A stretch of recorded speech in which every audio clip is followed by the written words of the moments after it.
దయచేసి దయచేసి దయచేసి పెద్దలను దూషించకండి, అది మీకు శాపం అవుతుంది. మీ అత్తమామల్ని మీ తల్లిదండ్రులు ప్రేమించినట్టు ప్రేమించండి. మన నోట బూతులైనను, సరసోక్తులైనను, ఒట్టి మాటలైనను రాకూడదు. ఇవి మనకు తగవు. నువ్వు కూర్చోండి, నోరు తెరుస్తున్నావు, నువ్వు నోటికొచ్చినట్లు మాట్లాడుతున్నావు, నోటితో కీడు చేస్తున్నావు, నీ నాలుక కపటం కల్పిస్తుంది. ఏంటండి, మీరు వినే మాటలు దేవుని మాటలైతే అవి పుట్టం వేయబడిన మాటలండి.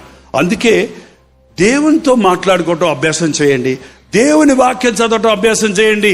వాక్యం వినటం వల్ల విశ్వాసం కలుగుద్ది. వాక్యం చదవటం వల్ల మన స్థితిని మనం అర్థం చేసుకుంటాం. వాక్యం చదివితే మన భాష బాగుంటుందండి. ప్రార్థన. పరిశుద్ధుడా, ప్రేమగల తండ్రి, ఒక్కసారి నీ నామంలో కూడి వచ్చిన నీ బిడ్డలందరినీ చూడయ్యా. నీకిష్టలుగా మమ్మల్ని చేయి నాయన. అవునయ్యా, మా పాపం వల్ల సమాధానాన్ని పోగొట్టుకున్నామయ్యా, రోగాలు తెచ్చుకున్నామయ్యా, సమస్యలు తెచ్చుకున్నాం తండ్రి.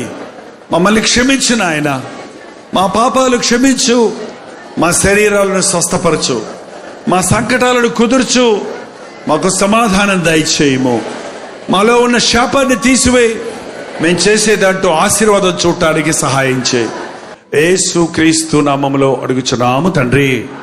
మన తండ్రి అయిన దేవుని యొక్క ప్రేమయు, కుమారుడైన క్రీస్తు యొక్క కృపయు, ఆదరణకర్త అయిన పరిశుద్ధాత్మ యొక్క సహవాసము కూడి వచ్చిన మనందరికీ ఇప్పుడును సదాకాలము తోడై ఉండును గాక. ఆమేన్, ఆమేన్, ఆమేన్.